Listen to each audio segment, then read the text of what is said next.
Assalamualaikum warahmatullahi wabarakatuh.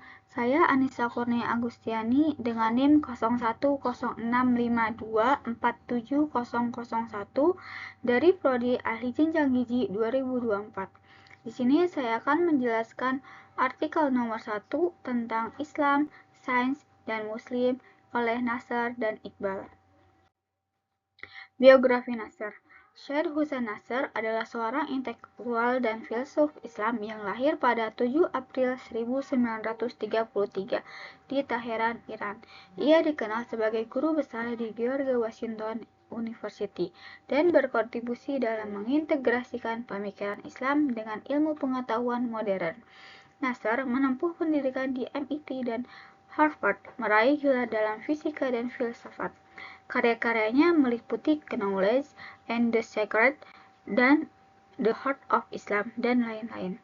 Nasr juga aktif dalam dialog antaragama, berusaha menjembatani perbedaan antara tradisi spiritual yang berbeda.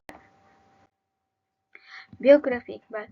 Muzaffar Iqbal lahir pada 3 Desember 1954 di Lahore, Pakistan. Ia adalah seorang cendekiawan Islam dan penulis yang kini tinggal di Kanada. Iqbal dikenal sebagai pendiri dan presiden Center for Islamic Science, di mana ia mengembangkan berbagai proyek penelitian yang menghubungkan Islam dengan ilmu pengetahuan. Iqbal aktif dalam diskusi mengenai sains dan agama serta berkontribusi dalam pengembangan pemahaman Islam yang kontemporer. Karyanya mencakup topik-topik seperti hubungan antara Islam dan sains serta interpretasi Al-Quran dalam konteks modern. Umat Islam menghadapi dilema. Selama hampir 2 abad, umat Islam menghadapi tantangan untuk hidup di dunia yang didorong oleh ilmu pengetahuan dan teknologi modern dari Barat, tanpa menghancurkan karakteristik Islam dalam peradaban. Para pembaharu abad ke-19 menyarankan untuk mengimpor ilmu pengetahuan dan teknologi Barat, tetapi tanpa sistem nilai dan pandangan dunia Barat yang dianggap salah karena menganggap ilmu pengetahuan dan teknologi bebas nilai. Pentingnya pendekatan kritis dan integratif terhadap sains dalam konteks nilai-nilai Islam. Yang pertama, dua dimensi. Nasr mengaku bahwa umat Islam tidak dapat menghindari penggunaan teknologi modern seperti vaksin untuk penyakit malaria, tetapi ketika melakukannya harus teliti dan kritis. 2. Bahaya emosi. Nasr memperingatkan bahwa meniru teknologi barat tanpa pemahaman yang mendalam dapat merusak identitas peradaban Islam. Yang ketiga, penguasaan sains barat. Nasr menekankan bahwa umat Islam harus menguasai sains barat, tetapi penguasaan ini harus disertai dengan perspektif kritis yang berakar pada tradisi intelektual Islam.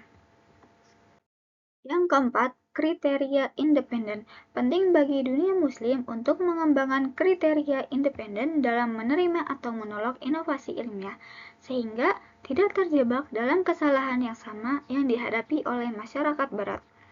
Kelima, reinterpretasi sains.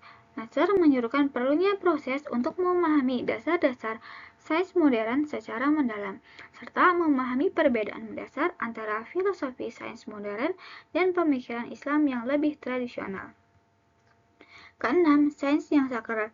Ia mengusulkan konsep saintika sakra, yang itu sains yang berlandaskan pada prinsip-prinsip spiritual dan metafisik dari tradisi agama yang dapat membantu umat manusia hidup harmonis dengan diri mereka sendiri dan lingkungan alam. Nasr berargumen bahwa dunia muslim tidak boleh meniru teknologi barat secara langsung. Sebaliknya, mereka harus mengembangkan kriteria independen untuk menentukan apa yang dapat diterima dan apa yang harus ditolak, serta memahami dampak dari teknologi yang diadopsi.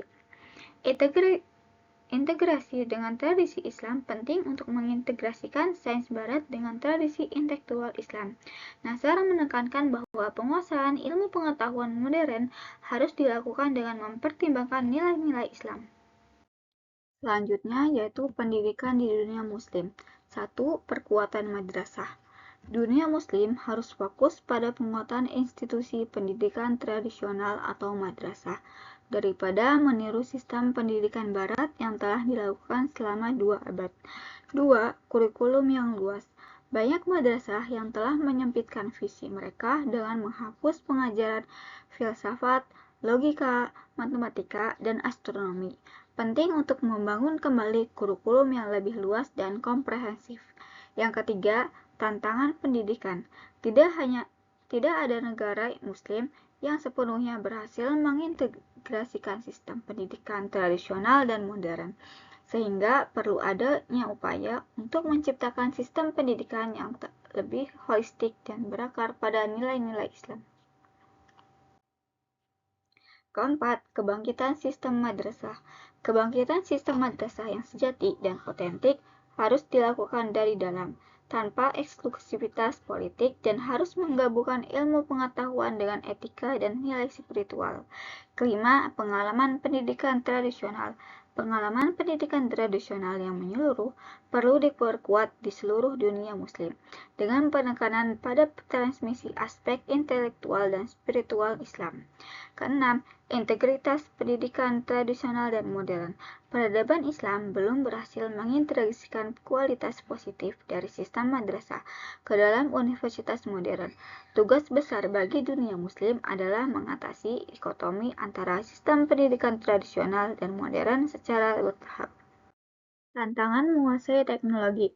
Nasr berpendapat bahwa sains modern dan teknologi yang dihasilkan tidak sepenuhnya netral, melainkan membawa pandangan dunia materialistik yang bertentangan dengan pandangan dunia Islam. Untuk dunia muslim, ia menyarankan 1. Mempertahankan pandangan dunia Islam yang spiritual terkait sains dan alam, meskipun ada konsekuensi duniawi. 2. Melindungi lingkungan agama dan alam dari dampak negatif teknologi modern. 3. Memahami sains barat namun menafsirkannya dalam perspektif Islam, terutama dalam bidang-bidang seperti mekanika kuantum. 4. Menciptakan teknologi alternatif berbasis pandangan Islam di bidang-bidang seperti kedokteran, pertanian, dan lainnya. Nasr menegaskan bahwa mimpi untuk menguasai teknologi barat tanpa menerima efek negatifnya adalah ilusi. Sebaliknya, umat muslim harus berusaha membangun ilmu pengetahuan yang selaras dengan nilai-nilai spiritual dan menjaga hubungan yang sehat dengan alam. Kosmologi modern versus kosmologi religius. Kosmologi modern berfokus pada fenomena fisik yang dapat diukur dan dieksplorasi melalui instrumen, sementara kosmologi religius mencakup pandangan metafisik yang lebih luas tentang realitas. Penemuan dalam kosmologi modern seringkali bersifat sementara dan berubah seiring waktu, menunjukkan ketidakpastian dalam teori-teori yang ada. Asumsi reduksionisme.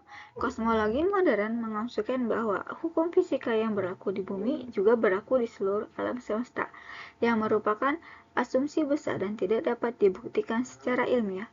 Penulis menekankan bahwa kosmologi religius tidak terkait pada asumsi-asumsi ini dan menawarkan cara lain untuk memahami asal-usul dan struktur kosmos. Integritas sains dan ajaran Islam. 1. Penulis percaya bahwa para ilmuwan dan filsuf muslim yang terampil dapat mengintegrasikan penemuan sains modern dengan ajaran Islam tanpa mengorbankan prinsip-prinsip teologis. 2. Kosmologi Islam tetap relevan dan valid dalam memahami kosmos dan kehidupan, dan dapat berfungsi sebagai rangka-rangka kerja untuk memahami penemuan ilmiah. Kesimpulan, artikel ini menekankan perlunya umat muslim untuk mengadopsi sains dan teknologi dengan cara yang kritis dan berakar pada tradisi Islam, serta pentingnya pendidikan yang mengintegrasikan ilmu pengetahuan dengan nilai-nilai spiritual. 2. Nasr dan Iqbal mengajak umat muslim untuk membangun kembali tradisi ilmiah Islam dan menciptakan alternatif yang sesuai dengan pandangan dunia Islam, sambil tetap menyadari tantangan yang ada di era modern. Sekian dari saya, kurang lebihnya mohon maaf. Terima kasih. Wassalamualaikum warahmatullahi wabarakatuh.